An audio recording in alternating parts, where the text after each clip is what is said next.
Okay, good afternoon, everybody. I'd like to call the finance meeting to order. Is there any public comment? Hearing none, the first topic is Rebecca, discussion and approval request to advertise for bids for prison transportation. Yeah, good afternoon. Our inmate transportation, which takes work release inmates back and forth to work, that contract, which is 3 years, expires June 19th. So I would like your approval to post the specifications and advertise the bid. We're really not changing any of the specifications from last year. The only thing we have to review this afternoon is the cost of gas that it was based on. If it's in order, I'll make a motion to advertise for bids for transportation, prison transportation. Inmate transportation. Inmate transportation. Is there a second? I will second. Any questions or comments? All in favor, say aye. Aye. Motion carries. You're welcome. Next, we have Collection Advisory Group, collections update. This is the 2019 collections update presented by the Collections Advisory Group, and I get to start. The Collections Advisory Group, or CAG, was formed in 2013 as a result of lackluster collections performance over the previous several years. After several months of research, the group recommended to the Board of Commissioners the creation of a position or positions that would focus solely on collections practice and how to improve that process, and that is where the WCU came from. Since its inception in late 2013, the WCU has gone through several changes as the CAG has reviewed and revised the collections process. The CAG consists of representatives from the bench, the Commissioner's Office, Court Administration, District Attorney's Office, Victim Services, Clerk of Courts, Sheriff's Department, Finance, and Adult Probation. Together, the group discusses and vets best practices for collections and collections policy. Dana's up next. This is just a quick overview of the accounts receivable and how this is a little bit different than your standard accounts receivable. The collections of restitution, court costs, and fines don't adhere to the traditional accounts receivable expectations. A defendant may have multiple cases, and the payment plans are developed based on the defendant's ability to pay. It doesn't have to do with anything about the number of cases, the amount outstanding. It's all about their ability to pay. And their payment is applied according to the Unified Distribution Schedule. And generally, payment is applied to the oldest docket first. However, if restitution is due or something is at a higher UDS level, the amounts are paid out first. And so a newer payment can go against a newer docket than if those things exist. When analyzing the accounts receivable, it's also important to analyze the balances by defendant and not the docket in cases alone. And that is a new report that the Controller's Office has developed and put together for us. They had to pull additional information down from CPCMS, and they pull it at year end, and it takes a while to get the data, and it takes a while to turn it through the system. But some additional items that we consider when analyzing the AR is, are the defendants making payments according to their payment plan? Do they have cases in other counties or states? Do they have the present ability to pay? Are they incarcerated? Are they out of state? All of those things are important. And the information right now isn't always readily available in the system. The measures and expectations of the court costs and fines, some of the differences is we're looking into options and enhancing reporting because of the differences. Sorry, I misstated. And the Controller's Office began providing reports by defendant, and that actually severely changed how we are viewing the accounts receivable. Before, it looked like there were all of these receivables that hadn't had any payments against, but when you don't do it by defendant as opposed to by docket, it changes the data completely, and we have a lot more payments happening at the beginning as opposed to no payments ever made. Does that make sense? Yeah, do we have a look back capability that will help us determine what that looked like, what our old data really should read? Yes, we started pulling the data in 17, so now we have 17 and 18, but we do not have the other years because it is very cumbersome to get the data. And when you're pulling the data, they're only giving you outstanding balances, so if somebody paid it in full, I'm not sure what the income. So we still don't have an apples to apples comparison of what was happening before WCU versus what's happening, But we do for 17 and 18, but not before that. which was before WCU, so. Some of the similarities for manual AR is a large number of defendants pay in the first year and were according to their payment plans with minimal staff commitment. The amount that needs a little more urging is probably higher than your normal AR, but there still are a large number that pay. We need a stick that works. In the case of court costs and collections, the ultimate stick is either being jailed or having their license suspended. There are other sticks along the way, but those are the two big ones.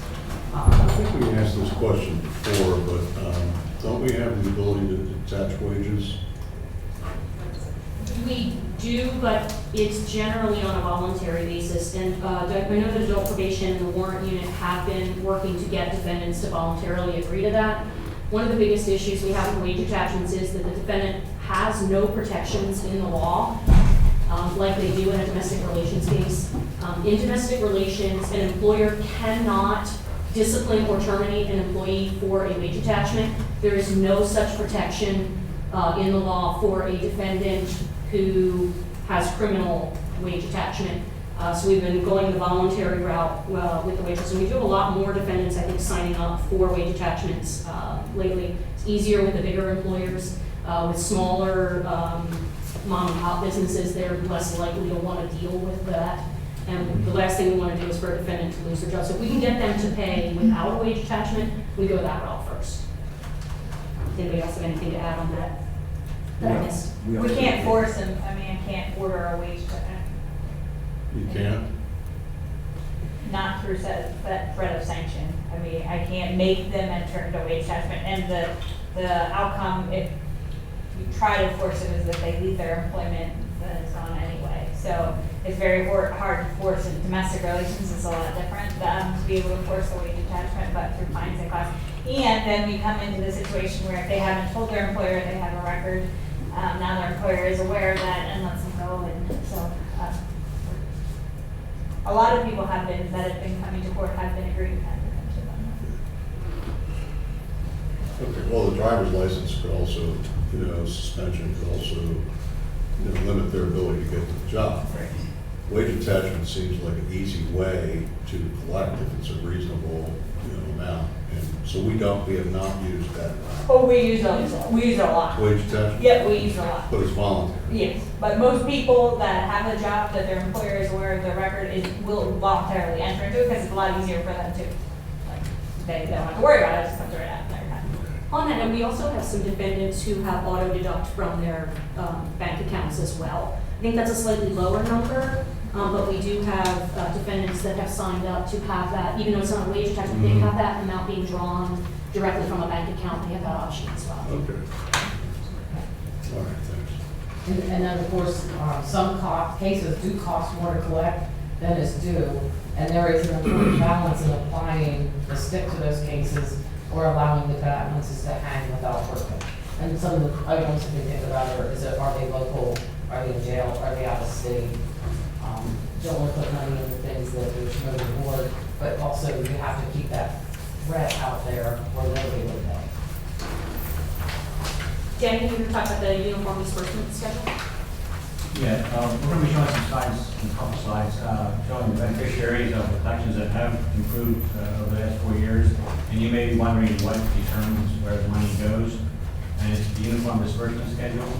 When a defendant makes a payment, it is applied to their assessment ledger in our docket system, which is programmed to disperse it according to the uniform disbursement schedule as ordered by the Supreme Court. That order says, of course, recognize that if you're going to have collection agency, they have to pay, so that's listed first, if there is any. Absent that, or after that's paid, the next thing that's paid is a fund called the Crime Victim Compensation Fund and Victim Witness Services Fund, which is two different funds, accounting-wise for the state, but it's a $60 fund fee that we assess. And they should be paid first. but only in cases in which the defendant has been sentenced to incarceration, probation, or is admitted to an accelerated rehabilitative disposition program. Otherwise, that cost will be distributed according to subsection A6 of the regulations, which will be on the next slide. After that, at least 50% of any additional payment shall go to restitution, if any, until it is paid in full. In 2014, Judge Hess gave us an order to make restitution to individuals 100% until they're paid in full. At that time, there was no distinction in the system between individual victims and anybody else, any other private victim. Just victims, and if they were private, they were private. Starting in April, they passed Act 145 last year. The computers didn't reprogram, so now it is just an individual victim, which would apply to all individuals, and of course, sole proprietorships, which are basically owned by one person. So only those now will be set to 100%, all the rest of them will be set to 50%. They're paid in full. After that, due to the judicial computer project, access to justice fee is paid. It's currently $40.25. It funds the state court computer system and support staff.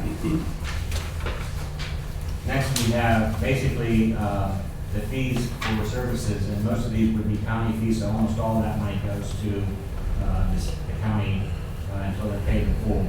Like upon monitoring fees, offender supervision fees, alcohol, highway safety school fees, etc. And we did have a schedule in place that these are not paid proportionally they're paid by order of court. And the order is set by the court. And the important thing here is to notice that the administrative law schools of any courts may preclude the fee from being classified as other similar fee. That's because most of them are county fees and they don't want you classifying stuff that should be paid in number 6 as something, as other similar fees, so it gets paid sooner. The last thing is paid are all other fines, next one is, are all other fines, fees, costs, reparations, penalties, and other remittances except for the judgment or satisfaction fee. And then the last thing is paid are fees charged by the court of courts on behalf of the contrary, which is their judgment satisfaction fee that we have to assess whenever we file a judgment down in the contrary's office, which we have to do if the balance is over $1,000. Last in the order, it should be noted that the county agency designated to collect all fines, fees, costs, reparations, etc., shall use the common police criminal court case management system in performing collection of these activities. There's no allowance for using some other system to avoid this circumstance. This would happen on a per case basis if it was dependent on one case. The people that do the collection here do payment plans, and they can have multiple cases in one payment plan. That helps them track the defendant across all their cases. That's what causes some of the distinction between what used to be done and what's happening now, because for each one of these tiers that I just went over, it pays from oldest to newest for each tier to full before it goes to the next tier for except for restitution. Even restitution starts with the oldest case. So he may have a new case, he makes a payment, that case may be applied to something that's 10 years old if he's a frequent flyer. And so that's not showing up as a recent payment. So that would show that that first year court case is not being paid, but it might be paying something 10 years old. Okay?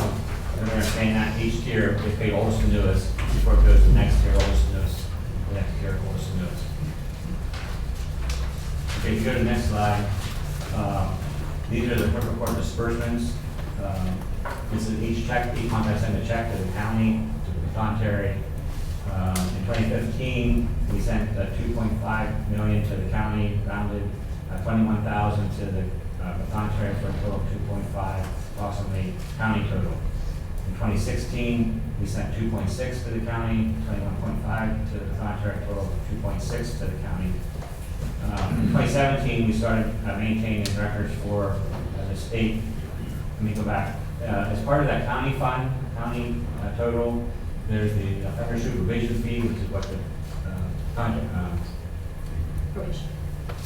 probation office charges on a monthly basis for dependent on supervision.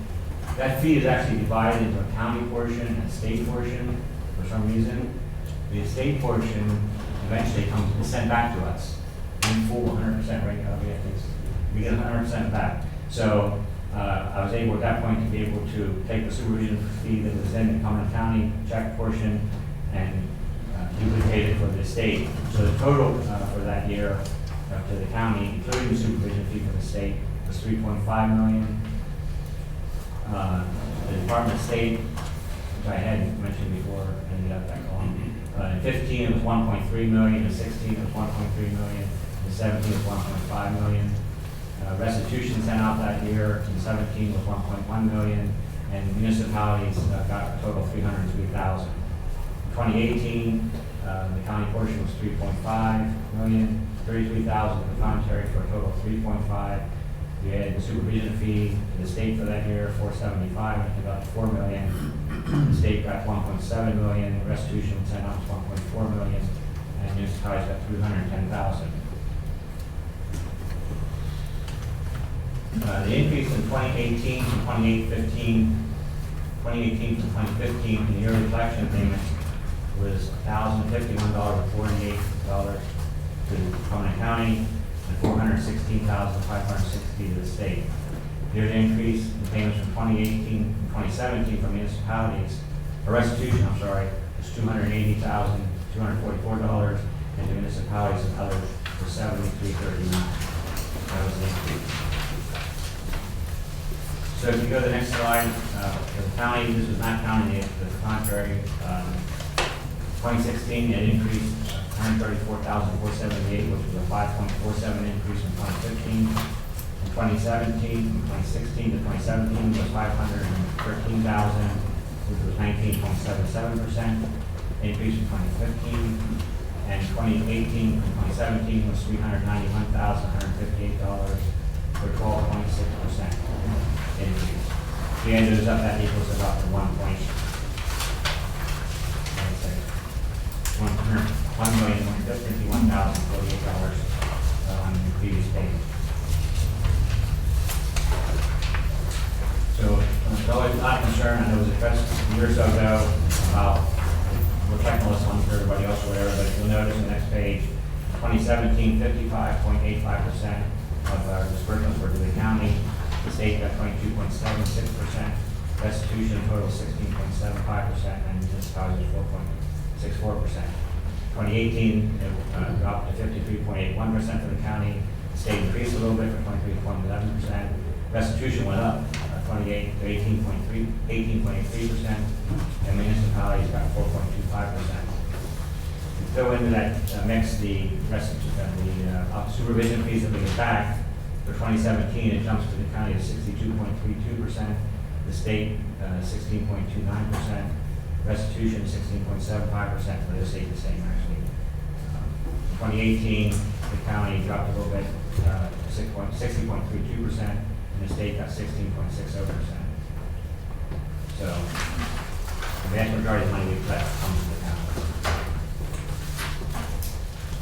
So it's back to me, and I'm gonna show the money from two different perspectives. I'm gonna do the county collections and how we deposit them into our general ledger, the numbers that, they'll back up the numbers that Denny gave us. The only difference is gonna be interest earnings, because we just pulled court costs and fines, we did not include the interest. And then I will, give an overview of the analysis that was done by the controller's office. So for the county collections, the general funds, the deposits into the general fund since 2014 increased $1 million. And then when you look down the slide, there's additional slides. The next page shows it graphically in the reverse order. So 2014 is the first year of collections. 2018 is the most recent full year that we have, and that shows the $1 million increase over time. The majority of the increase went into the general fund, but the other numbers also increased. Any questions? Just, I'll mention this again. Previously, we've seen charts going back prior to 2014. I don't know where they are. I haven't seen it for a while. But that would actually show, I think, a little bit more in terms of background on the amount that's been collected over the years. Yeah. So this is since 2014. I guess the intent here is to show since the creation of the collection. But, it would be helpful to also see the overall.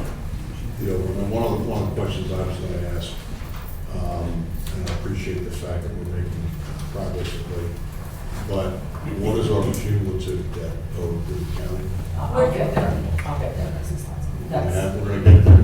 yeah, right now I'm doing it from the collection standpoint, and Okay. then I'll go into the accounts receivable that was run by the controller's office. Okay, all right.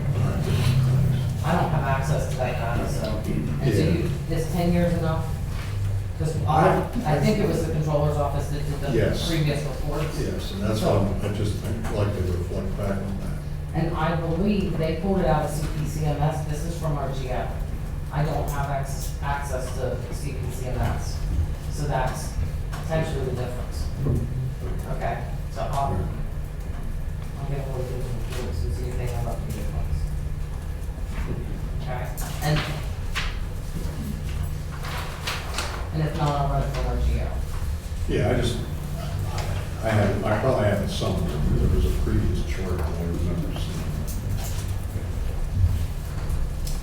Making sure my name is complete, so I will go, what did you mean? So it's just a matter of digging up the chart.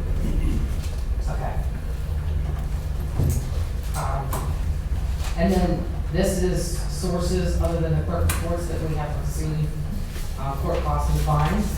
And the offender supervision, that's the piece that Denny was talking about, that we send to the state, that he sends to the state and then they send back to us. That is just that piece of it. Domestic relations also receives court costs and fines. There's some drug and alcohol restitution, and you can see that increased from $361,000 to $500,000. There is, in 2015, there was a big increase in the offender supervision. That was, one of their payments had been delayed, and that was a catch-up payment. And I think it was a pre-2014, so if we went back in time, there was probably a $200,000 year. I have the next two slides. This is the cost and changes for the warrant collections unit since 2014. If you look at the total expenses for the unit in 2014, it was a little over $25,000. And now in 2018, our expenses are up to $471,500. Currently, the WCU has 7 positions. The unit was created with positions, 1 a court program manager and 2 financial specialists. And that took us up through 2017. And then in January 2018, we acquired the 3 positions and their workload over from adult probation. So those positions were transferred along with about 7,500 cases which came along with them. In 2018, we started to fund a deputy sheriff position, and that deputy sheriff is totally dedicated to serving and working on the warrant collections unit's finish warrants. And then in April of 2019, court admin transferred another position over to the warrant collections unit as an administrative technician.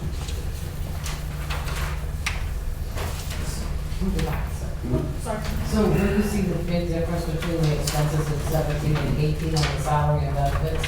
The majority of that was caused by a transfer from probation in. Those funds were under the probation budget. There was no increase to the general fund. Now, sorry. When analyzing through the years, the baseline has changed due to the combining of the adult probation compliance unit and the warrant collections unit. The position changes are listed from the previous page, even with the additional salary and salary expense that was transferred from adult probation. The collections of court costs and fines are in the general fund increased by more than the cost of the warrant collections unit. So over the last 4 years, $950,000 more have been collected than the cost of the warrant collections unit, including increased salaries from adult probation. The salary transfer from adult probation was not an increase to actual cost because they were previously funded by the general fund and from the general fund expenses. This does not include the costs associated with the courts and the sheriff that are not directly charged to the Warner Collections Unit. And then the little graph, the majority of the increase to collections over the past 2 years, if you look at the annual difference from 2017 to 2018, we go from 330,000 down to 114,000. And just to note again, the salary transfer from adult probation to the Warren Collections Unit was not an increase because they were already pre-existing conditions and also coming out of the general fund.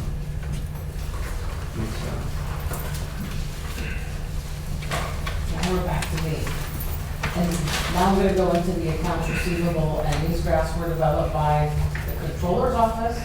And so what they did was they took their previous download that they would get from CPCMS and asked for information by defendant, or they call them participants, and analyzed the data based on when the payments were made by that participant instead of by case. So on pages 17 and 18, this is a snapshot of what the controller's office provided. I do have copies of everything that they provided if you're interested in getting a copy of it. But then on pages 19 through 23, I just pulled some of the data out to make it a little easier to analyze and see some of the trends that are happening. Now this is just a comparison between 17 and 18 because the data wasn't pulled previous to that. So the AR balance increased by $1.5 million from year to year. We went from $64 million to about $65.4 million. Do we have a chart that shows that? It is on page 19.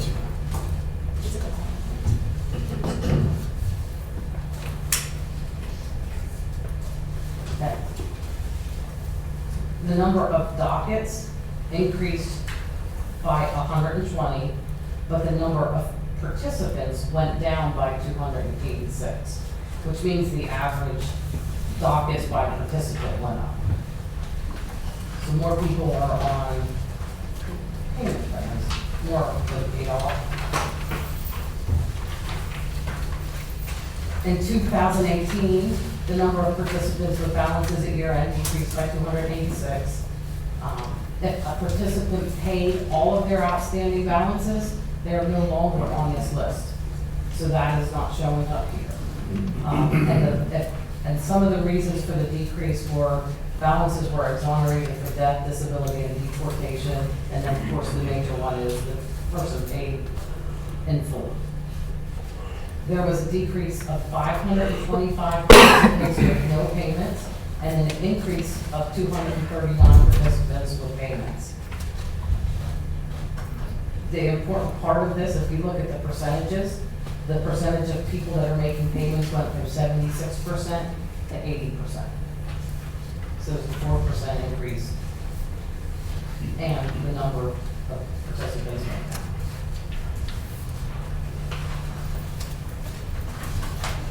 So, do you have questions? In 2018, the outstanding balance is $65.4 million. The balance, let me back up and try to explain this a little bit more. We asked the controller's office to break up the AR balance between the people that have ever made a payment and the people that have not. Okay, so some of the people in the no payment also could have made a payment, but the old case dropped off and they haven't made a new payment yet. So there is a little bit of, I don't want to say inaccuracies, but there could be people that have made payment that are showing up as no payment. And how much time until a case drops off? Until it's paid in full, it could be 30 years. So assume I have no restitution Good. and I have 5 cases. It's gonna pay up potentially on that last case first. If nothing hit these other cases, when this drops off, I could show up as a no payment.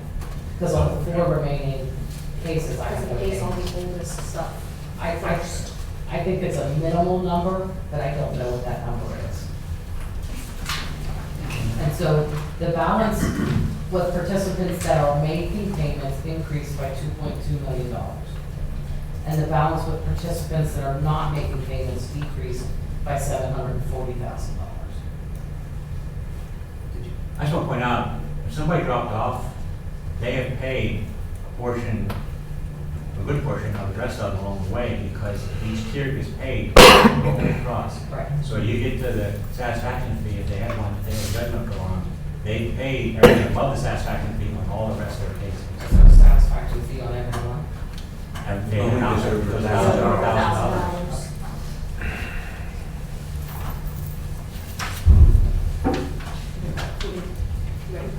Yeah. So this next set of charts is talking about the participants that have made a payment in the life of all of their dockets that still have an outstanding balance.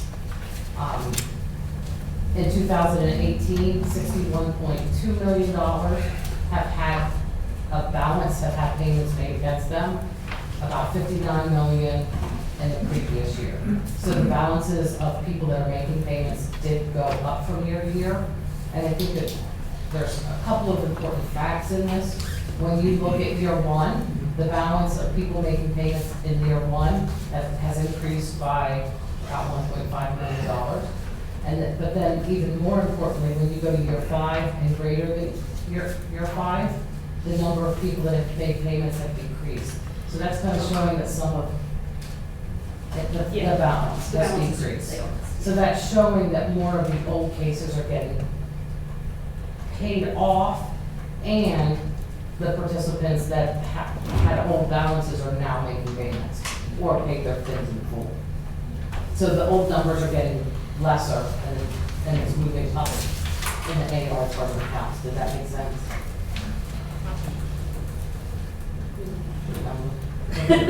I see confusion, so I don't know that I said right. Another way to look at it is if you go down to the bottom chart, that's by participant. So when you look at that, in 2018, we had 10,315 participants making payment, and in 17, there were 10,076. In year one, it was 7,940 making payments that have made payment in the previous year, and 6,927. So we have more people that are up to date, or at least within the last year, making payments. And when you go to the greater than 5 years, it went from 1,418 to 891. So we have less people in the older buckets. Okay? And then this is comparing the people that have not made any payments. And in 2017, that balance was 4.9 million, and in 2018, it was 4.1 million. When you go down to the number of participants, that's where we see some big decrease. It went from 3,112 participants down to 2,587. And that means that, I think that's like 500, whatever that number is. They paid off their balances, they were exonerated, deported, different things, but the majority of them paid their balances. In year one, there are 964 participants that have not made a payment, and in 2017, that's 1,189. And that lack of payment can be for multiple reasons. They were immediately sent to jail, lots of things.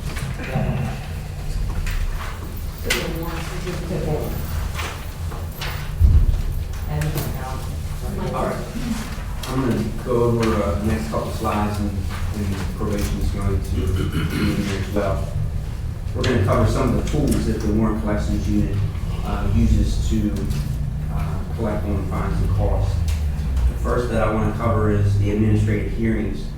An administrative hearing is an informal meeting between the defendant and the Warrant Collections staff.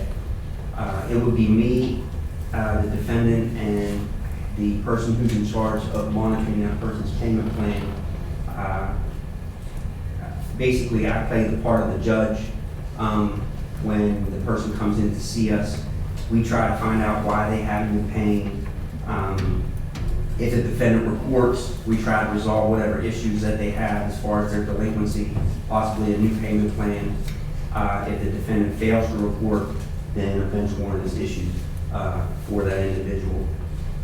In 2018, the administrative hearing results let me back up.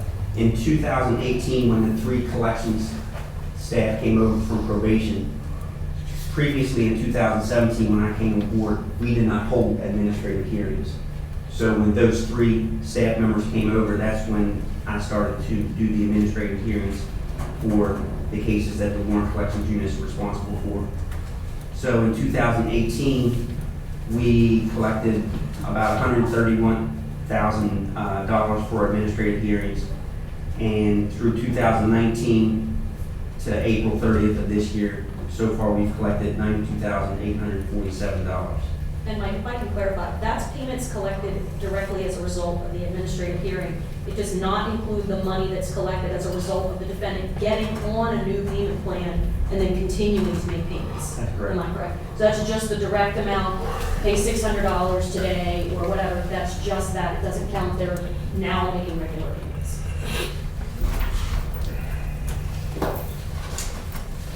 One tool that we use is Collections Court. We reestablished Collections Court in September of 2017. In 2018, there were 6 court sessions that were conducted by Judge Brubaker. The warrant collections unit, the criteria to take a person to Collections Court is the defendant is 90 days or more delinquent or $500 in the arrears. We'll schedule them for court. In 2018, there was 148 defendants scheduled for court. 67 of those defendants had failure to appear bench warrants issued by the court. 31 defendants resolved the matter prior to court.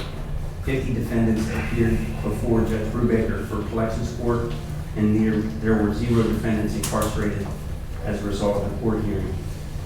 So the warrant collections unit collected $51,243 from Collections Court for 2018. And adult probation also participates in the Collections Court, which started in September of 2017. And as Mike has said, there were 6 sessions during 2018.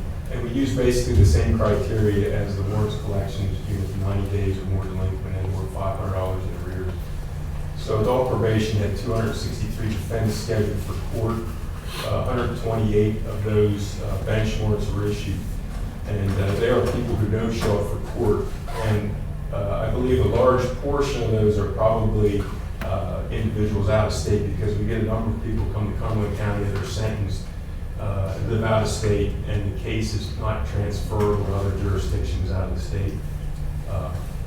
And then we had 79 defendants who resolved the matter prior to court, meaning that we meet with defendants individually before court and try to resolve the matter before making a court appearance. We had 56 defendants that did appear before court hearings, and similar to the warrants collection, there were 0 defendants incarcerated. And I think that's significant, because the goal is to use Collections Court as a tool for compliance and not necessarily an avenue of incarceration. And as we all know, most people are more financially productive outside of jail than him. And the total amount collected was $82,358, which were collected between $15,000 and $20,000 a session. This slide goes on to show the amount of cost, fines, and restitution collected by adult probation over the past 6 years. So these are recently sentenced cases under active supervision. Essentially, they're the first year cases that we often talk about. Most or majority of the first year cases. Establishing compliance in the first year is critical, because it develops a trend and it sets expectations. And of course, it's certainly the best time to collect whenever the court experience is fresh in folks' mind.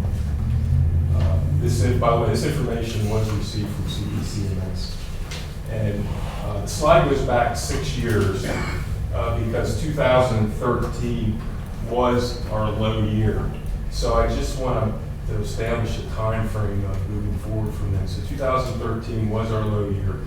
And then shortly after I started in 2014 and 15 and 16, we actually began reviewing our procedures, our policies, and looking at our outcomes with collections. We put in place procedures to improve administrative hearings. We used collections for performance goals. We incorporated collections into our monthly case reviews and our outcome sheets for closeout. And as you can see in 2016, and also in 2016, the ability to pay was established. And I think that probably had a significant impact on why the increase happened in 2017. And then again, you see an increase in 2018. And really that was a surprise to me because, as Mike had indicated earlier, the 3 compliance officers moved over to the WCU in January of 2018. And I was surprised because they did have a big hand in the probation officers' collections. And I was surprised that we were able to increase. But overall, you can see the increase from 358,000 in 2013 to 1.9 million in 2018. Now, Judge Guido has informed us that this part of collections, the first year collections, will be moving over to the wards collections unit, and we hope to have that done next year. Yeah, we're already starting work on that process. Darby is having his staff, we're starting with the Phil's caseload, the administrative caseload. I was going to call it low supervision, but that's not right. The administrative caseload, reviewing them 25, 30 cases at a time and sending them over in batches to the WCU being reassigned. Once the administrative caseload is transferred completely, we will start going PO by PO, and all collection enforcement will be under the jurisdiction of the WCU, and the POs will no longer be responsible for that, with one notable exception. The bench has indicated that if a defendant is being revoked by adult probation for something other than collections, they want the collections information included in the revocation. But they, once, at Judge Guido's direction, once that is accomplished, the WCU will be completely responsible for all court-ordered collection efforts. Start here. Back to Mike. All right, I came on board in January 2017, and that's what you'll see the next couple slides. The statistics started in 2017 when I came on board. And just to keep track of the warrants that our unit issued in 2017, we issued 2,058, and then had a dramatic increase in 2018 with 3,668. And I believe that had to do with the 3 personnel coming over from adult probation, where we had different tools that we used in the warrant collections unit where they weren't utilizing the same tools in adult probation. So the warrants increased as well. And I wanted just to keep track also of the hours that are put into a warrant. And I assigned 15 minutes for a warrant. And that's basically either from typing it up or doing a reissue and working it. And if you look at this slide and the next slide, just for 2018, I had one staff member dedicated 217 work days out of 240 just doing warrants. And then on the next slide, Can I jump in there? That's like 6,000 warrants that they're producing. I mean, literally, that they bring me 35 to 40 warrants probably every day to sign, or warrant recalls. I mean, it's a constant production of paper to issue the warrants, then when they start paying to collect them, it's an ongoing, a lot of work involved. Just so everybody knows, also comes to the court, and we have a lot of time involved in that process also. And we've actually implemented a few things to try and alleviate that with the Sheriff's Department. I know that for some of the cases now, again, we sat down and talked about this is a lot of work for everybody. How can we make this better? One of the things the warrant unit is doing now is sending almost you call it a pre-warrant list to Tim, who is our designated sheriff's person. He is making some phone calls and stuff before the warrant unit is issuing reports. before the warrant unit is issuing the warrants, there's a much bigger effect on a defendant to hear, this is Deputy Black calling you, than when they hear, this is Jen from the warrant collection unit. But they're working, was my point, like all Right. this paper is It's still they're all working. paying, which is why they're being recalled. Right, yeah, so that's the recalls. The recalls are the ones who Kim or the warrant unit staff are getting to pay after that issuance. So, but we're still looking at ways to either decrease that number of warrants by having the sheriffs contact them before the warrant is issued, but for some defendants, the only way to get them is to pick them up. The next slide, which is our ability to pay assessments. 2017, we completed 706. 2018, we completed 592. And then year-to-date to April 30th, we've completed 138. And again, for 2018, we spent almost 4 weeks, one person doing ability to pay assessments. So if you take those days plus the days doing warrants, that's about 237 days out of 240 work days for 2018. I had one person doing 2 functions, and that was it. Next slide. Another tool that we use is the license suspensions. We instituted this in May of 2017. We suspended 762 licenses, and we collected $38,500 in 2017. In 2018, we suspended 1,064, which generated $155,000. And then year-to-date, we've suspended 284, and it's generated $70,500 so far on driver's license suspensions. Since we instituted this in 2017, we are actually coming up on people with driver's license suspensions and warrants. They only pay when either there's a warrant or a possible license suspension. So we're on some people's second and third time of suspending their license. And license suspension is only applicable to Title 75 offenses. It cannot be used on every case. There are a limited number of cases that we can apply this tool to. When we're moving violations, then what you're saying. Vehicle code violation. Vehicle code violations. So you can't use this on a retail theft. We can't suspend someone's driver's license for retail. Next slide. I started to keep track of, when Mr. Brayman was here last year, the different buckets of what money could be uncollectible. So I started to keep track of prison population that we have on a spreadsheet. And it took me 6 to 8 weeks to accumulate all this, but we're attempting to collect approximately from 1,180 defendants who are sentenced in and incarcerated in local, state, federal, and other states' prisons. And those defendants have an outstanding balance, an estimated balance of $8.8 million with an overdue amount of $1.3 million.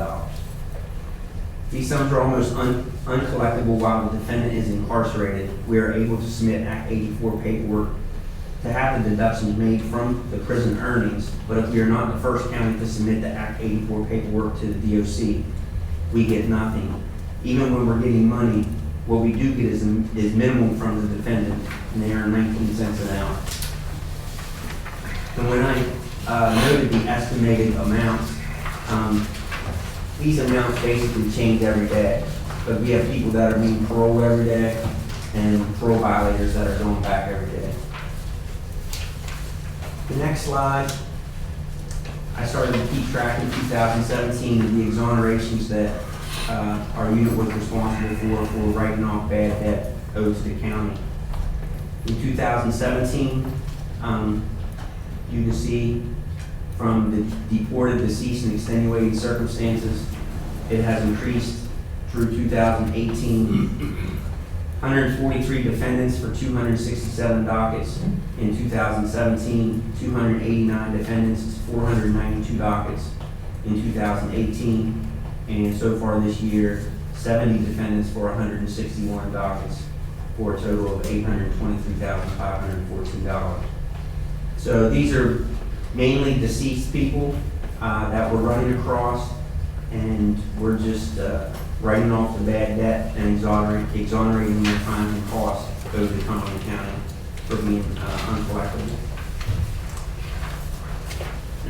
The next slide is our restitution that we've collected. If you look at the historical data at the bottom of the page, working up 2016, there was $1,060,000 collected in restitution. In 2017, we showed an 18% increase with $1.25 million in restitution. There was a 13% increase in 2018 with $1.4 million. And in 2019, we have year-to-date to April 30th, how much restitution has been collected in those two categories. Let me just chime in here. I just got this. I was preoccupied and I didn't get it to the committee beforehand, but this is an email that Valerie McMahon, the Director of Office of Victim Services with the Commission on Crime and Delinquency, requested Michelle Seibert to come and do the Pathways Conference training session on restitution. And she wrote, you run the very best restitution program in Pennsylvania. And you can tell Skip I said that. So we're doing pretty well. And that's all I have in regards to the warrant collections unit. Are there any questions?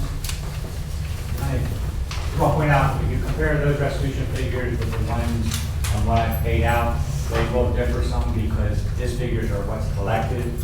We have reasons why we don't send money out to somebody. I don't send out checks unless they're more than $10, at least $10. Sometimes people don't know where people are and they're on hold. So that's the difference between collected and what I've paid out. I'm saying, I'm curious about that. All right. I'm just going to briefly talk about where we stand statewide. First thing, in 2018, we were #1 in first-year collections for all third-class and higher counties. So basically, everybody in our class, all counties were bigger than us. In 2017, Is that in dollars, or is that? that is in percentages, because, I mean, obviously, we're not going to collect the same dollar amount as Philadelphia. Yeah, it's percentages. Percentage. Right, percentage of what is assessed versus what is collected, yeah. So we have the highest percentage of first-year collections. In 2017, Cumberland County ranked 12th in the state for first-year collections. Again, percentages, not dollars. In 2018, we moved up to 7th in the state. So we went from 12th to 7th in first-year collections. The statewide average for first-year collections in 2018 was about 26%, and Cumberland County collects about 37%, collect about 37%. So we are pretty decently above the statewide average. And just some final thoughts. The existence of the WCU has resulted in an increase of over $1.8 million for the county's general fund since 2015. Over $1 million of that was collected in 2018 alone. By combining collections into a dedicated unit, we have been able to significantly increase collections as well as follow best practices as determined by several other studies and things done around the state, which was part of what the CAG came together and decided that putting this into one unit was a best practice. The CAG continues to look at different types of technology to enhance collections. We're currently looking at different functionalities in the UCM, functionality or switching to the VTM, which I believe probation is looking at as well, and we're locating an enforcement tool, CLEAR, still looking into those, seeing what kind of benefits they would have as well as cost comparisons. The CAG continues to look for ways within the law to enhance and improve collections practice in Cumberland County. That's it. Any questions?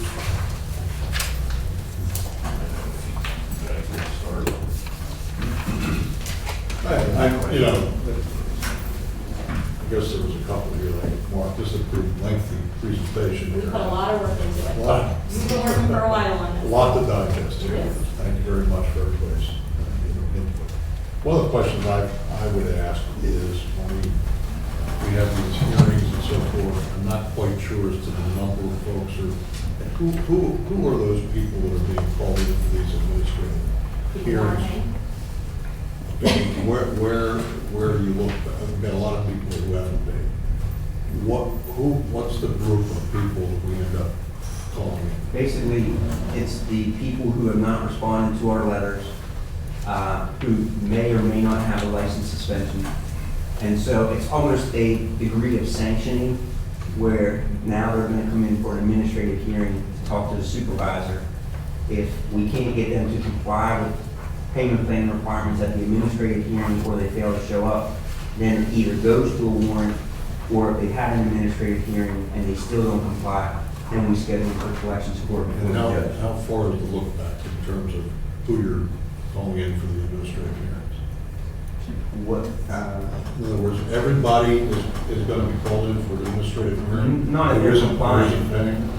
if they're Everybody who is complying, not paying a fine and cost over the county is gonna be notified by letter? yes. Now, Unless they're if, prison. if, And how far back does that go? however far it needs to go, whenever they stop making payments, we'll send them a letter. I'm talking about people who may never have paid. I think they're, I think, you correct me if I'm wrong, Mike, but I think they're sending it to everyone who they find. Everyone who you find who's not paying is being called in. Right. So somebody who didn't pay their debt to society 10, 94. 15, 20 years ago. Yes. I had an 86 docket the other day. Okay. I don't remember what it was. All right, so then we call them in for administrative hearing, and you evaluate their ability to pay. What is the process utilized to determine their ability to pay? Basically, we could offer them an ability to pay assessment, but we look at their, are they working, their household, how many people are in their household, bills coming in, money coming in, bills going out, money going out, and try to come to a reasonable conclusion or payment plan that that person can basically handle every month going forward. The Board of Judges approved a formula that's used. And I remember at one point in time, there was like, almost like a standard monthly payment. Do not do that anymore. of not Well, doing that. it's still in the policy, $250 if there's restitution owed, $100 if no restitution is owed. If that person cannot pay, then we offer them an ability to pay assessment and look again at the money coming in, money going out. So now, do you have access to their like W-2s or, I'm sorry, their wage statements? That is some of the pieces that we ask for information for the ability to pay. And while we are running the administrative hearings, my desk is right on the other side of the wall. So my staff is running labor and industry reports off of Pennsylvania Labor and Industry to let me know what their income has been for the last 3 or 4 You're years. able to essentially confirm or, whatever they're Yeah, telling. if they're saying, I'm not working, well, you are working, you made this amount of money last year.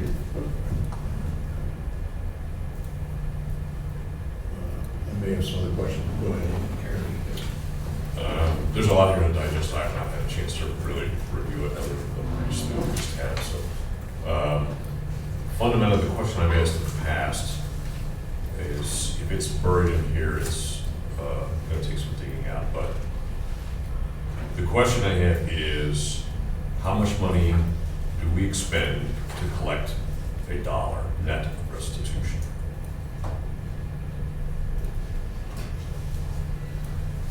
I'm not an accountant, I can't tell you that. I'm gonna take us back to, And again, this would be for a fixed period of time. I understand it's going to fluctuate, so that's why we have a reporting period. But it would be helpful to have some measurement of that and then comparative over time, of course. so if you look at our, what was our collections for the general fund, 3 million, 4 million? Next slide.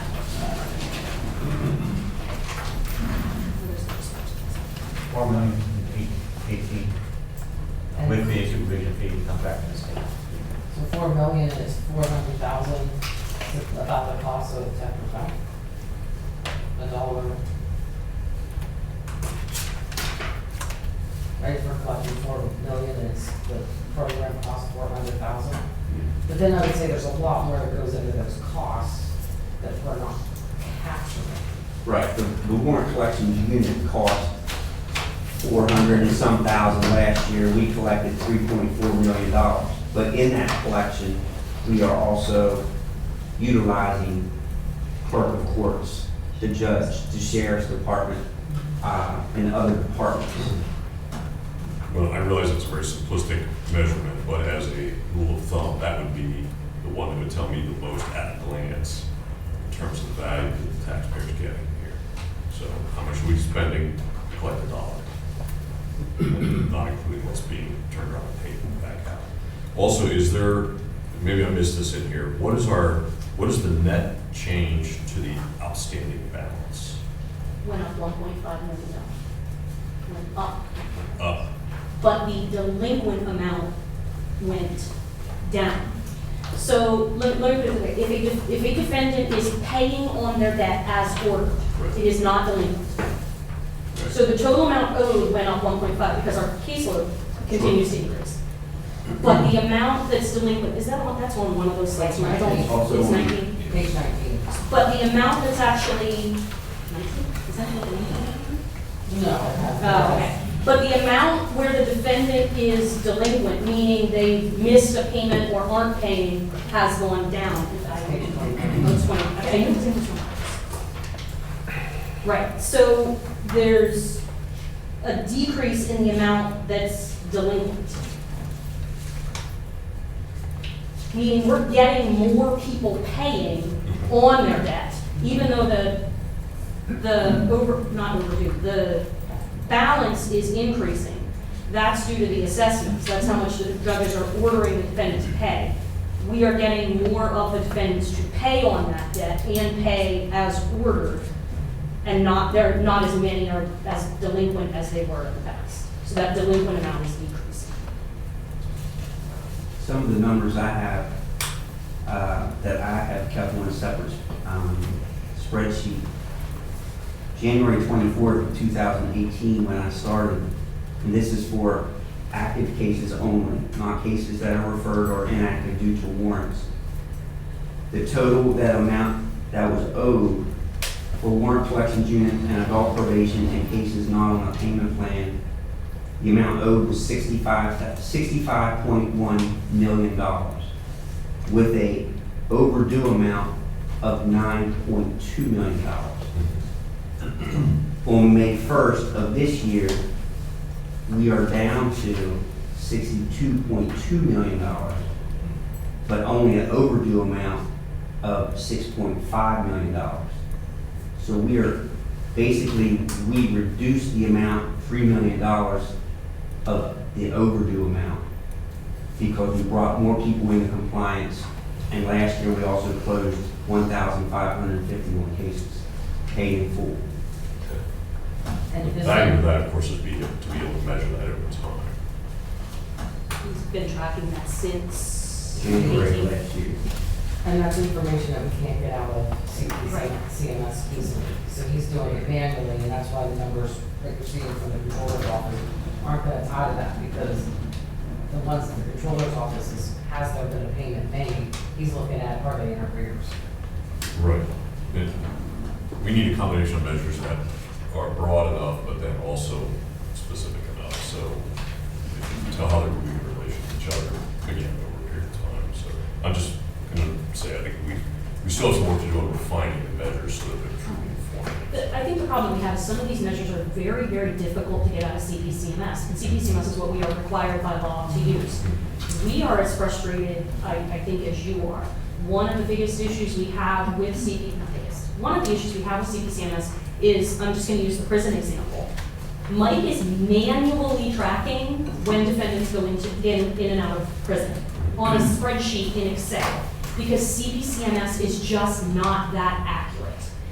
In order to have that accurate number, he's manually tracking 1,200 defendants and then the other several thousand as they go in and out. And we're finding that out by chance. If a defendant, it's a little easier. If they're a Cumberland County defendant, we get that information a little more readily, that Denny Lebo's back in jail because he's our case. If one of our defendants gets in trouble in another county or another state, we're not getting that information readily.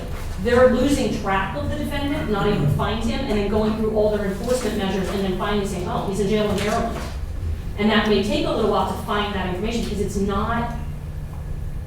just not accurate in CPCMS. And we're required to use that system. So that's one of the things that is problematic for some of these tracking measures. We are literally tracking them by hand.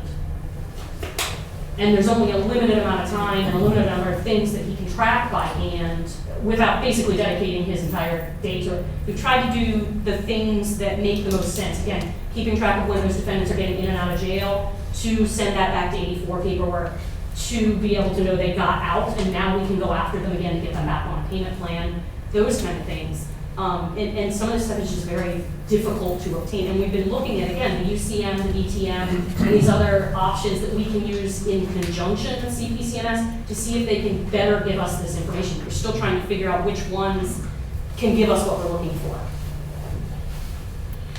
I want to see whether I understand, Gary, I don't mean to interrupt, but I want to make sure I understand these charts on pages 17 and 18. If I'm reading this correctly, in 2017, the county was owed $63.9 million. In 2018, we were on $65.4 million. And I think this is referencing what Mike was talking about, that we have in 2017 of the 58,959 million rounded off, we have those folks who owe that much on a payment plan. In 2018, we have 61.2 million outstanding. The people who owe that are on a payment plan. Is that The majority of correct? them, Well, yeah. it's Some kind of a slightly payment different plan. data. It's slightly different data. The 17 and 18 is just saying they've made a payment. He's tracking payment plans because we can't get to that payment plan data. We as in the controller's office of finance and CPCMS, so he's tracking it manually. We have, was it 10,315 people on a payment plan, is that right? What's that? The 17 and 18 are defendants who have made a payment at any point. Those are not payment plans. Yeah. Yeah. So at some point in the history of their payment plan, of their payment, 10,315 people have made some kind of payment on their case at some point in the life of their case. Well, anyway, let me get to the question I was going to ask. So we got a lot of people who are on some kind of payment plan. How often do we review the payment plan to make sure that it's still, they may be having a new job and they may be doing better? Do we review? There's no set plan to review every case to see if they're correct. I believe there was a conversation about this via email at one point a year or so ago. In order to do a review of every single defendant on a periodic basis, it would take one employee 2 years to go through the entire caseload. And so what we do is when they stop paying, if they stop paying and they come in for an administrative hearing, that's when they're looking at the payment plan amount. If they're scheduled for collections court, or a defendant comes in and says, I can't afford this anymore. Well, here's an ability to pay packet. Fill it out and you take a look at your payment plan. Or if their payments are really low. Yeah, We'll they talk do. and I'll say, look at this again in 3 months, or see, Right. see what they're doing, if they're not gonna pay in 3 months. So they put a little notification in their case to look at it again in 90 days or whatever. But if you've been ordered to pay $100 a month, and you are paying that every single month, we're leaving you alone. Yeah. The resources I- just aren't there to do that on a consistent basis for someone who is paying regularly. Again, and with those exceptions of, we've got some defendants who've been put on like a $10 a month And the payment plan. reality is, with collection support and stuff, if you have somebody who's paying $100 every month for 3 years, and you bring them in and say, I want you to pay $150, some of them go, I'm done, I'm not That's paying not anything. And we've had them. So then I can stick you in jail, but because that's, I mean, it just gets into, so if they're paying a reasonable sum and Well, they're making a reasonable debt. That's why I didn't understand why we can't require the attachment of wages, why we can't, suspend their driving. I mean, put their picture up on Facebook. We do that, if there's a warrant Oh, or. I wanted to ask, that was the other question, Yeah. because I know Ronnie Anderson had talked about doing that. Are we still doing that? Yes. Every I mean, Wednesday, these every people, Wednesday. these people not only are the victims of crime, and I still go back, we had a couple who came in here a couple of years back who, essentially was the victim of a crime. And they were complaining about the very low payment that was being made by the offender, and how it would take decades, for them ever to pay their debt to society and the restitution that they were owed. And so that's what we're talking about, what more, if they want to say, oh, I'm not paying anymore. The I rare mean, this case, is the not- rare this should- person that says that can go to, that's the only time I can put somebody in jail for a non-payment, is they have the ability to pay and refuse to pay. Those numbers are very tiny. And on some ability to pay assessments, the maximum, the standard payment is $250 for restitution.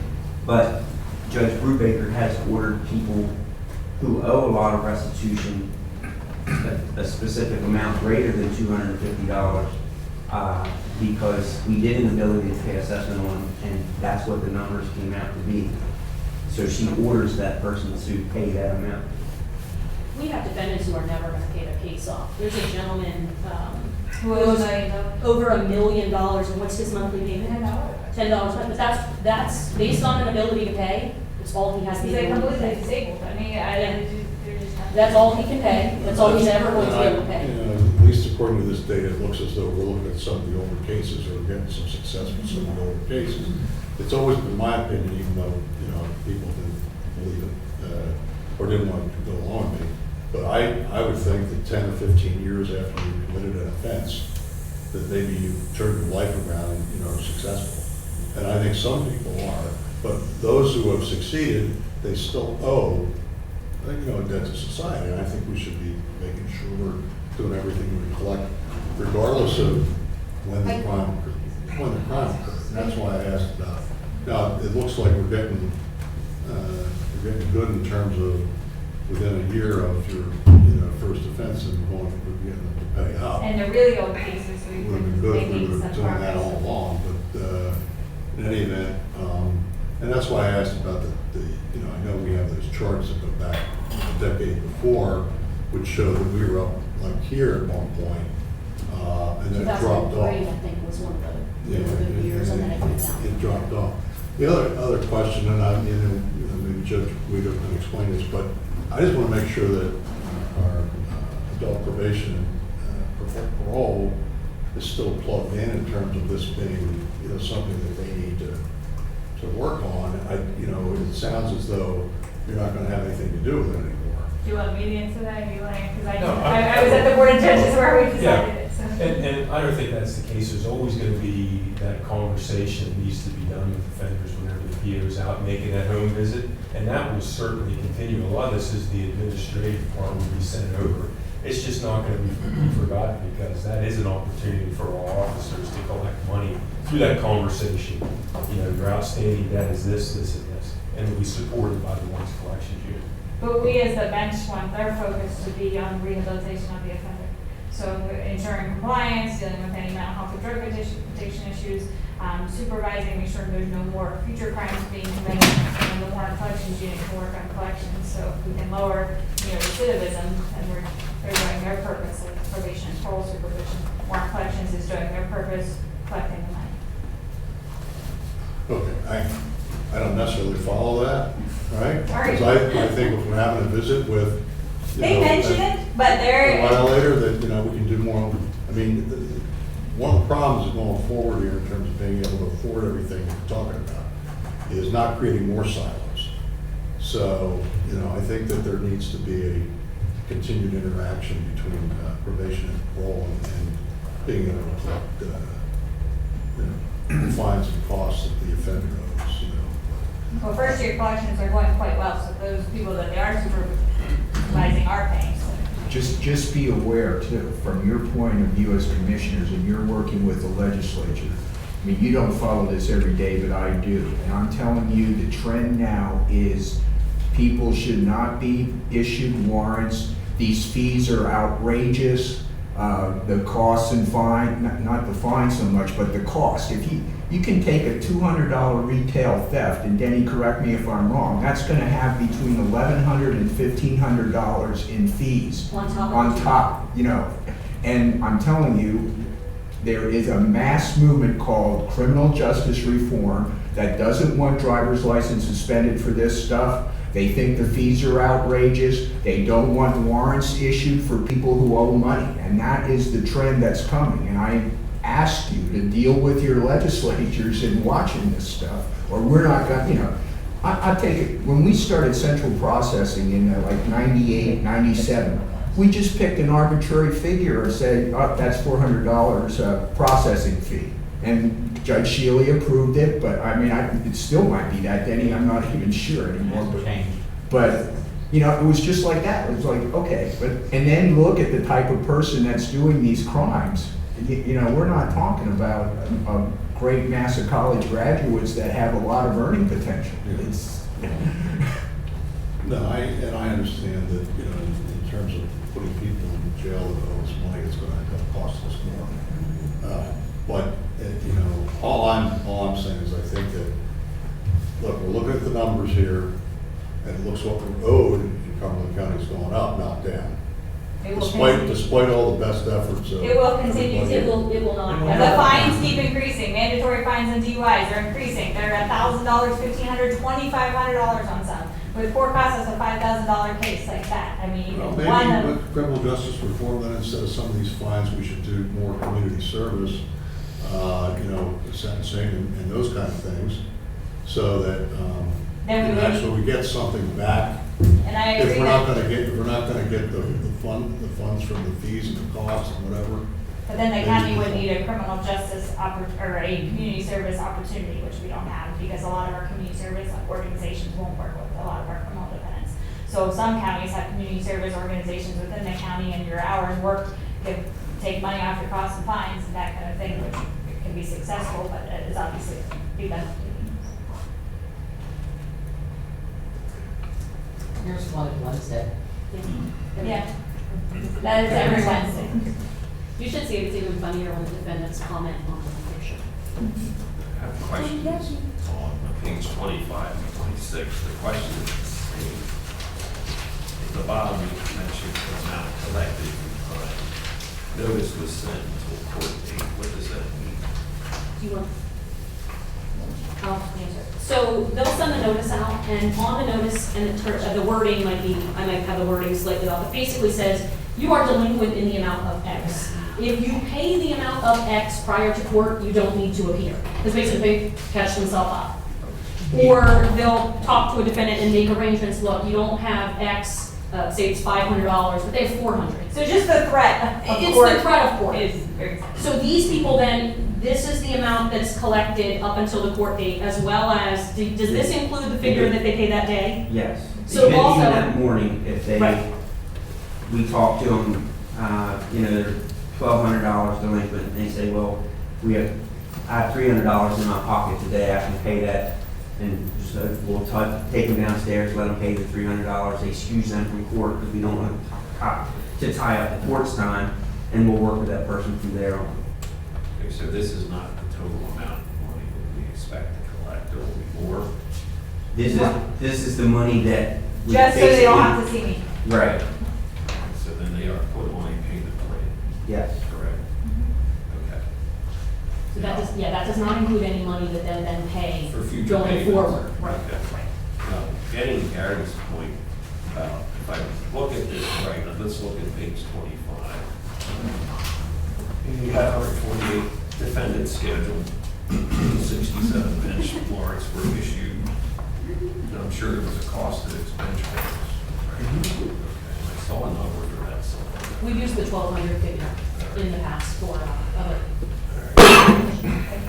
So that would come up to about $80,000 on bench warrants. Now, 50 defendants appeared before court, some sort of cost there, right? was collected at that point certainly is under the cost. But you're saying in time, those payments will come in, meet or exceed the cost. And that's some of what I was trying to refer to, that we have some sticks that cost more than what we're actually collecting, but you still have to do them in order to keep people from stop paying altogether. And that's kind of standard in the AR collection process. You pay more on some individuals than you do, but you have a lot of individuals that just pay what they should. One of the problems that we used to have, and I know Darby used to hear this a lot, people didn't pay Cumberland County because we wouldn't put them in jail. They would pay Dauphin County because Dauphin would put them in jail if they didn't pay. When we switched and that threat of jail is now real in Cumberland County, you've seen that the collections have gone up. They now pay because they know if they don't pay, they could go to jail. It's a real threat now, not just a theoretical threat that we never followed through on prior to the CAG and the changes to our And process. some people are going to jail, they're just not going to jail from collections court. Right. But I deal with collections court matters almost every Tuesday in criminal court. So a lot of times those people are going to jail and putting on more work release till they pay $200, $300, whatever we come up with. So while nobody's gone to jail straight from collections court, that doesn't mean they haven't gone to jail for collection matters when they're refusing to pay and have an ability to do so. Oftentimes they pay their purge before they even get a work release, so it's. I mean, if you think about that, you know, when you put somebody on work release, we're taking 40% of what they earn for room and board. Where a regular person on a regular board, he didn't pay anything for room and board. You know, it's like. You know what, like the average payment is per month? Average payment, Yeah, once, say if they go through collections court or, Anywhere from $10 to $600. It Yeah, varies okay. completely dependent upon, again, that ability to pay assessment or the agreement reach to get their compliance. then on page 26, under the authorization, and this can go as far as warrant collections unit, collections court too, but 82,000 collected, but just the cost of the warrants alone is 153,600. So we're in a deficit of about Well, the other, $70,000. another piece of that though is when they're picked up on that warrant, they often pay a very large purge to get out on that warrant as well, which is not included in that sum. So if they're 1,200 behind and they're picked up on one of these warrants, they may negotiate for $600 from them or more, or pay your case in full. They get a lot of defendants to pay their case in full to not have to deal with this anymore. Do you track? It's also a question of the type of defendant. If our major crime, you know, the biggest categories of offenses are driving under the influence and domestic violence cases. In a lot of those cases, those people have viable jobs. They work. They're, you know, except when they're drunk and slapping their spouse around or drunk driving, they're working and everything. So that's what allows us to say a first-time offender to go to ARD. We charge them over $2,200 to get into ARD. They're just buying their way out of jail. Everybody knows it, but that's the way it is. And they pay it. They have to pay it up front before they can even enter. So, you know, that's a collection tool. and those are cases that aren't even on payment plans. Yeah. Because they pay up front. They so pay never up get put on front payment plan. because there's no adjudication in the case. There are tools that cost more than what we collect, but it's those tools that are forcing or encouraging defendants who are paying regularly, who know that we will use that tool against them if we have to, and make them pay. That's why the number of payment plans have increased. That's why the delinquent amount due has decreased. In spite of the total amount owed going up, the delinquent amount has decreased, and that's the important number. We have no control realistically over the assessments. Many of them are set by statute. If the defendant is found guilty, this is how much you have to pay.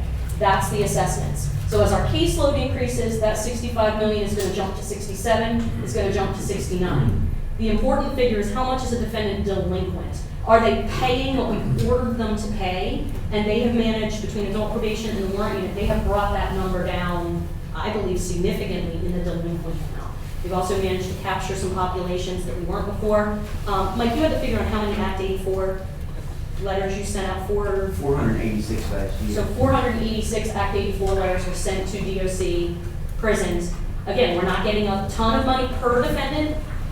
Danny said we get a pretty significant check every month, but that's divided over the 1,180 defendants. They don't make much, 19 cents an hour. We're capturing some of these populations that we were not capturing before and bringing that delinquent amount down, getting more people to pay, and they owe less delinquency. And so they owe less, but they still owe what they owe, but they're staying compliant, be more compliant defendants than we had before. Make one more question. If we look at page 17 and 18. So those are the No, I think I see what you're trying to say. Page 17, the top right corner, year 5, that whole year, the amount owed is just under 64 million. In year 5, these are receivables that are 5 years old. Greater than 5, of course, right next to it. Now, if you look at 2018, same numbers, same blocks, those numbers have dropped. But if you look at the 0 to 90 balance, 2017, compared to 2018, the number is considerably increased. Because that's the people at the beginning of the case who either haven't started making a payment yet. That's those where the assessment has first began. So the reason year 5 and greater than year 5 dropped from 17 and 18 is again because, We believe so, yes. not because of what, why did they decrease? Because they're using the enforcement tools and getting more defendants to pay, closing out cases, getting them paid in full. Because of the enforcement techniques, people are paying. Okay. That's all my question. Does anybody have any questions that I need to answer? I'm like an hour and a half. Yeah, you can go. Do you want a copy of the packet from Mike? He's got some graphs on there. I took, he has 0 to 90 days and 90 to 180. Yeah. I combined them into 1 year because it's a different time block, so it kind of skews the graphs a little bit. But that's it, the raw data. It's from the controllers. Yes. Is And the that's controller's office still part of your group? They withdrew. They withdrew their participation. Any other questions? I would just encourage you not to focus so much on the total amount owed and the fact that it keeps going up. You can't make anybody pay more than their ability to pay By law. by law. Most people, what you make them pay is 2, 3, 4, 5, and then a big restitution case, who knows how long. In that case, they're going to make payments on that. So the people that finish up their payments, for every one of them there is a year, there's a whole bunch more coming on with 2, 3, 4, 5, whatever. There's always going to be an increase because people can't pay off don't pay off their amounts on a 1 year, 2 year basis. And there's always a big group of people coming on with, multi-year payments that are going to keep making. So it's always going to go up. What is important and you should be focused on is the reduction, is the number of people that are paying and the reduction of people that aren't paying and the reduction of that whole balance. And also, You're gonna get that much. also the amount of money we're collecting from year to year. Correct? It's a, We've made progress, it looks like, in the past few years compared to a year that was at the bottom, right, in terms of what we had been collecting previously. Warren's collection unit is an outstanding program. You just can't argue with statements like the very best restitution program in Pennsylvania. We don't ought to take pride in that. The honest answer is compared to what? So, or any We of don't them collect really- anything, and we just, okay, the courts are gonna keep assessing the fines and restitution, and nobody's gonna go after anybody, because, good, we don't pay Well, for the there's- 6 employees. There are alternatives in between. Our point is, are we making headway? We don't. And that's how you define it. You've got, okay, so we're signing these people up. That's the equivalent of essentially okay, I've got some cost to acquire a new customer, all right? And my customer is gonna be paying me a subscription, so I don't have that acquisition of customer cost anymore because they're gonna be paying. So that's gonna be revenue that I don't have to work to get. I'm speaking very broadly, of course, because some people drop off, some quit paying, whatever. But we're gonna be able to turn our effort then to expanding our customer base, as it were. And the energies are no longer gonna be devoted to getting this guy to pay, because now he's paying. So now the energies are going to expanding that customer base and getting somebody else to pay. So we should have ultimately more people pay. We are. And we should see the result of that. If we're looking at the right percentages, we will see the result of that further on the back end. Your costs are front end loaded, but you're going to see. So that's why you need consistent measures over time, so you can compare the one period to the next, to the next, to the next. And how much time are we talking, Commissioner? It's ongoing.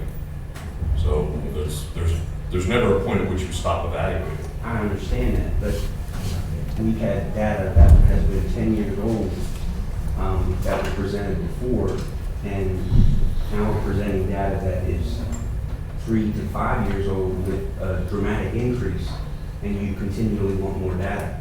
No, I don't want more data. I don't want, more measures is not better, okay? It's having the right measures, and we're still trying to get at some fundamental questions of what is the trend line we can expect? What are the numbers going to look like in the future, and then are we tracking to those numbers? I think at this point, we're tracking what we can.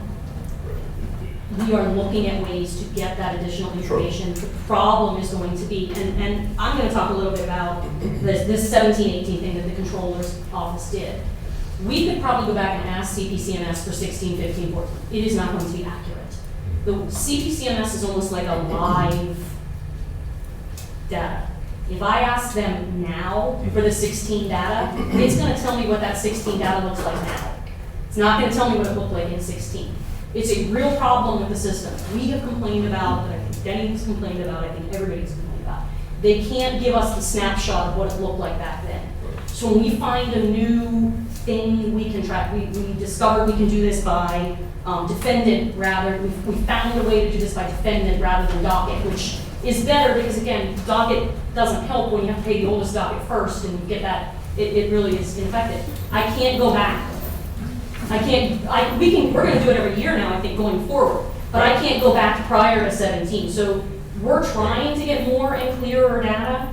We are I don't think we limited. will ever have a clear picture of what it is now versus what it was then, because that, Right. a lot of that data doesn't exist. Right. So I guess the question is, we can't be expected to constantly pay more to acquire those revenues. At some point, there should be a discernible difference going forward. We can't look back with any sense of accuracy, but we do have a baseline now. But we can look from 2013 and even 17 to 18 and see the significant improvements in those years going forward since the inception of the WCU. We have some of that old snapshot stuff of that the controller's office had, that again is slightly inaccurate because it was looking at dockets rather than people, which we learned when we realized that wasn't matching up to what we were seeing in other reports. And we've fixed that now. Again, we can't go back, but Well- we're seeing that significant improvement since the inception of the WCU and the change. Not just even the WCU, I'm talking about the collections process as a whole. Because based on, again, the reports from both Denny and the AOPC, Darby's collections with the probation officers have improved significantly as well. A lot of that is because of the practices implemented by the Collections Advisory Group, pulling together and coming up with these ideas and running them through that whole clearinghouse, not just one department making I think decisions. we're starting to beat a dead horse. My only point is that we understand that the overall number may continue to go up for the foreseeable future. But I don't think the Board of Commissioners is willing to say that we will consistently pay, say, $1.20 every year forever to get $1 back. Because that makes no sense. And I think at that point you have to start asking the question, do we simply eliminate a lot of the outlays and, as was suggested, somebody else a year ago, do we just start paying restitution out of the general fund and eliminate all of the rest? Because if that's our priority issue, then if it's actually cheaper just to pay that out, then maybe that's what we want to look at. Devin, what's the restitution assessed? Devin, do we have the number? I don't know, so do we know what the assessed amount on restitution is in a given year? But obviously, as our payment, and actually for the last how many years, my percentage of my restitution, and the amount paid out for restitution was considerably less than the county. Yeah, we know that we're not collecting all of the restitution, and we're bringing in $1.5 million currently, and the WC doesn't cost that much to run. So we are paying out, or collecting, I can't say paying out, because again, there's some differences in the payout. We're bringing in more restitution than it costs to run the WCU already, and we can tell that just from this, because I think it was 1.4. Okay. But I mean, to a large extent, I think fundamentally, one of our questions comes back to that, we already said it a bunch of times, is it paying for itself? We believe so. Post net of restitution, is it paying Yes. for itself? If you go to page,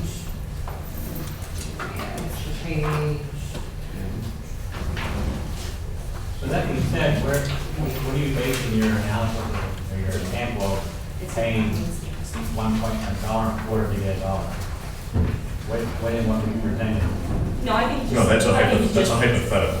It's simply a way of expressing the fact that it would make no sense for us to pay, for example, $1.20 to be able to cover our costs. I don't think anybody's going to disagree with that. No, I would not disagree with that at all. Right. If that were the That's not what I said at all. case, we agree with it. Right.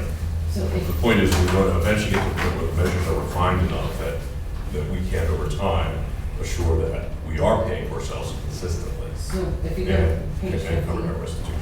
if you go to page 15. Actually, if you 14 actually shows the cost of the last collection unit since 2014, and in 2018, it actually cost almost $500,000. The only thing I'd say about that, and you said this yourself, is that we are not necessarily allocating all the costs that are included in the other departments. Correct. To know the true cost of this. Right. So that's a refinement that we'll be expecting over time. I'm not sure that we can get there because it's 15 minutes of his time, 10 minutes of probation. So we are gonna have to make exceptions. District We attorney, have to public make- defender. Right. How many of us have expanded our staff? No. So it's kind It's of. been incorporated into the existing costs of your department. So if you, on page 15, what I did was in 2017, I just took the increase to the general fund, Mhm. not the total revenues, just the increase was $432,000. And then the increase to the warrants collection unit in that year was $102,000. The annual difference was $330,000 more than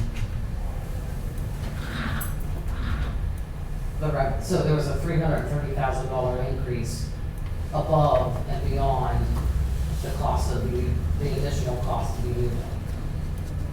In 2018, the general fund revenue increase was $333, and the expenditure increase was $219, but a majority of that increase was related to just salaries coming from adults probation and being moved over.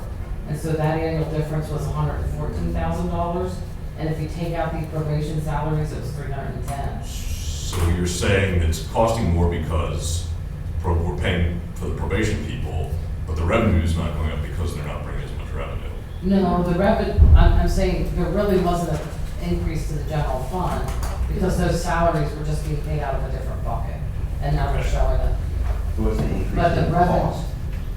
it wasn't a net increase in the cost of the county, but it was an increase in this department, so I counted it. It was a transfer from them. The The revenue credit to the increase. probation office for the same cost that is being increased at warrant collection. Yeah, yeah. They offset. But the increase to the general fund in that same year was $333,000, so if you include the AP salaries, it's $114,000, if you pull them out, it's $310,000.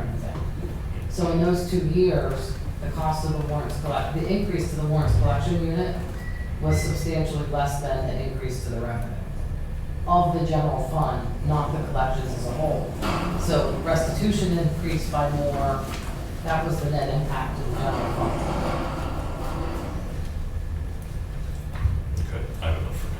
Does that make sense? So mainly you're saying it's to the general fund, a net positive. Correct.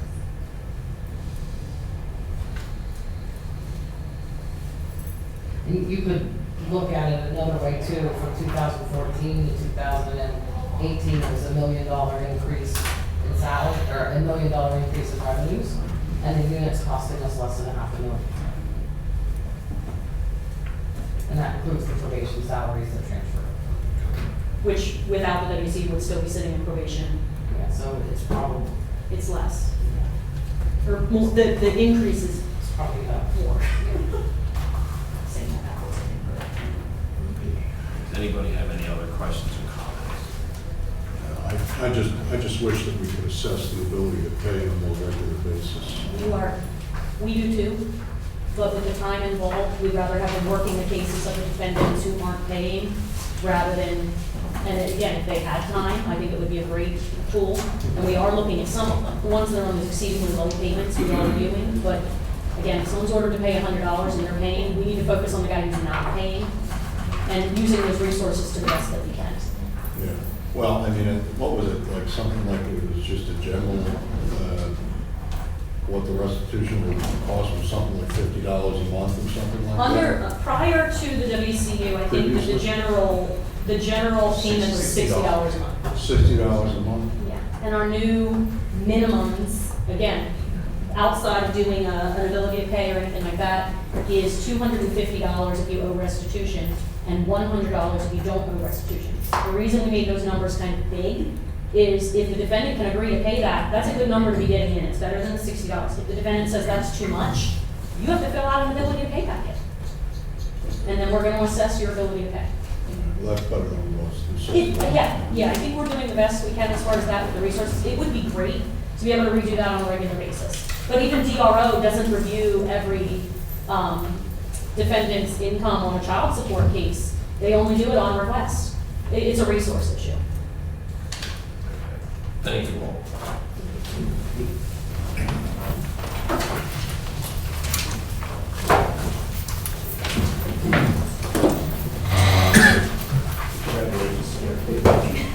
yeah, Hello. How are you? Good.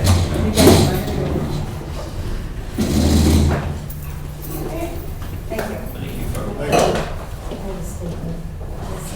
Thank you. So you're staying here for your other meeting? Thank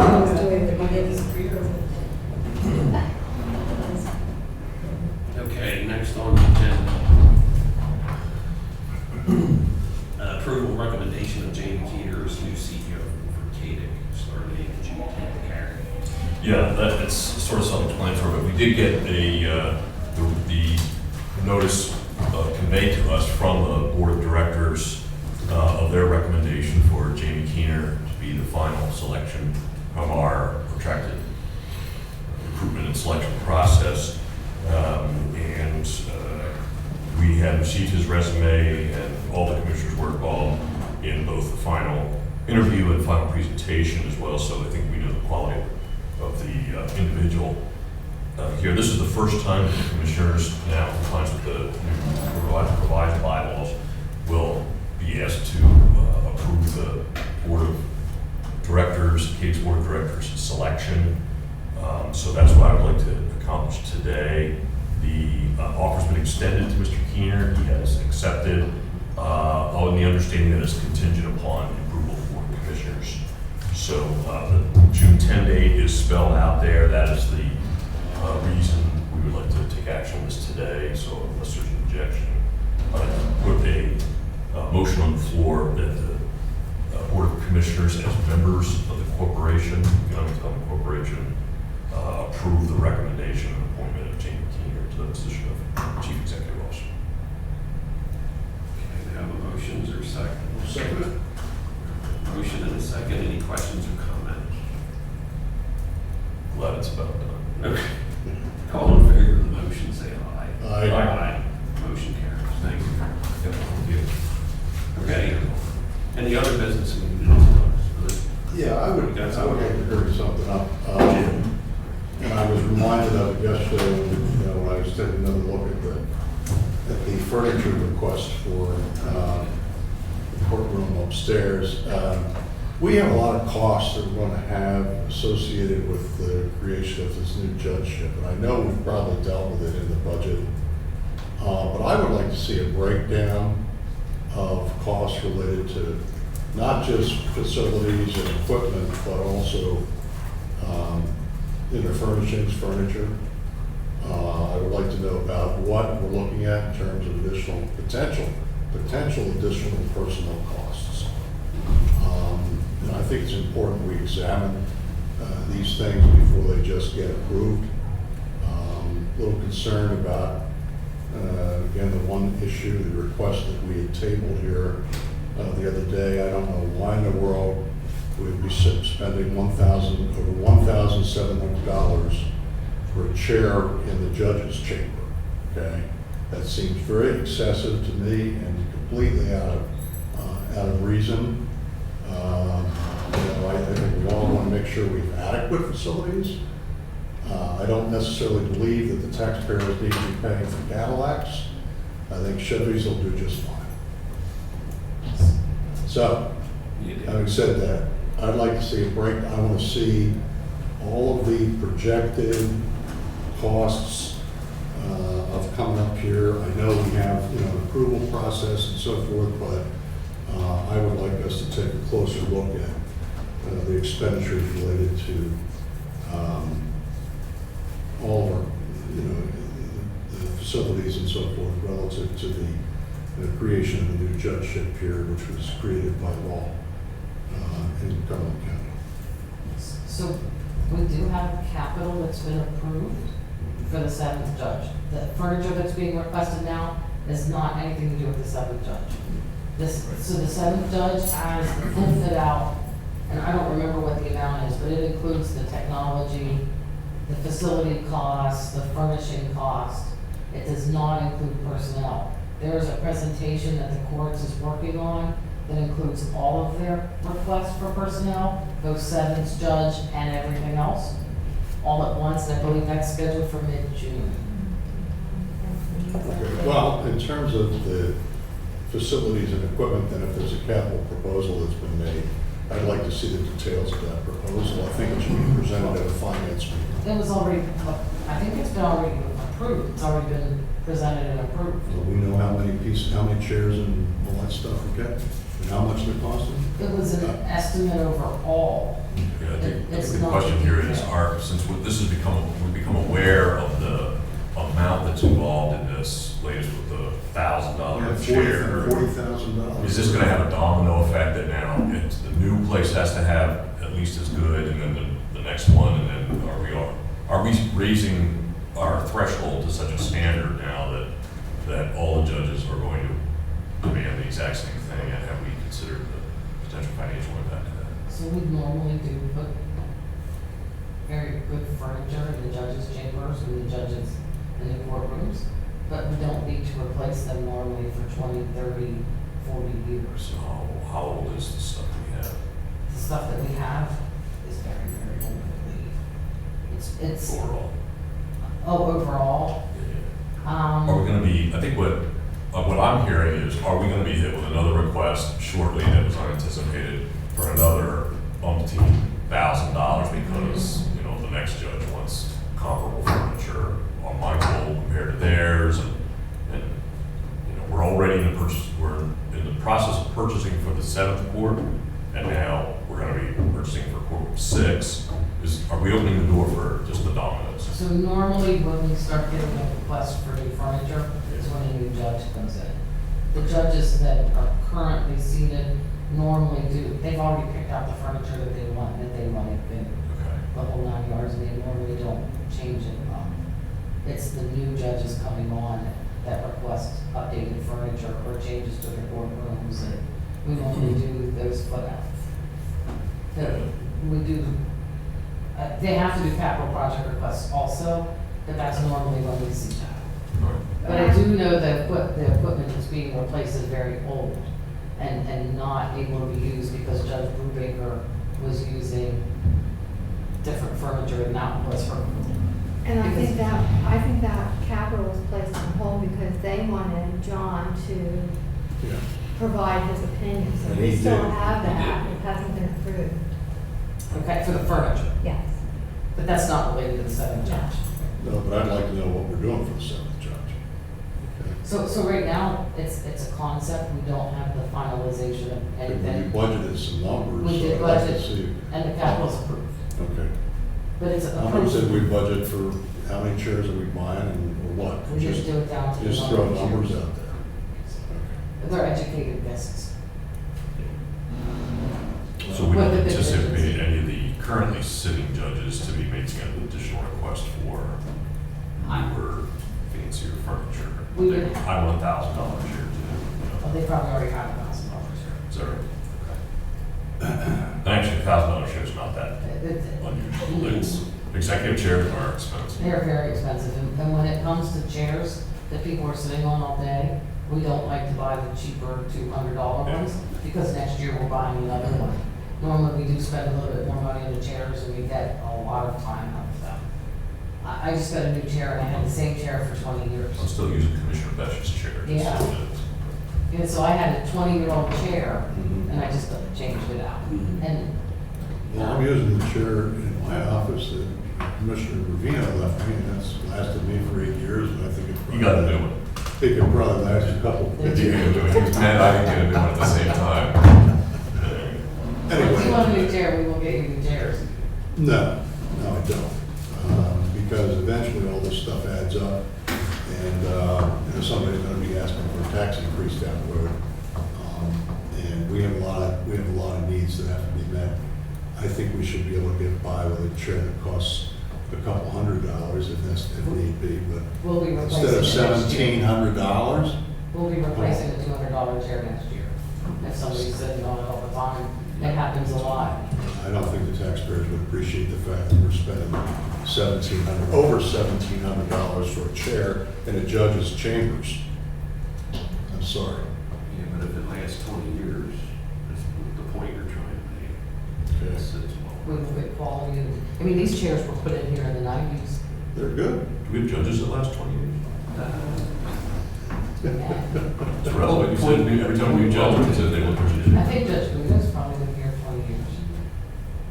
Again, I don't, well, I mean, Your point's good. they need to have adequate facilities and furniture and all that kind of stuff. But I think I am worried a little bit about the domino effect of what we end up purchasing relative to the new courtroom that's being constructed, and then everybody else saying, well, I want new stuff too. All right? So, yeah, Judge Brubaker took the furniture out of the 6th courtroom, which was not used, because Judge Eber stepped down to be DA, and then that left it primarily vacant. And she took the furniture out of courtroom 6 and put it in her courtroom without any of us knowing about it. And anyway, I just think that, instead of playing games here, I'd like to see, an outline as to, okay, these are reasonable, this is what the actual needs are, and it should be justified, not necessarily based on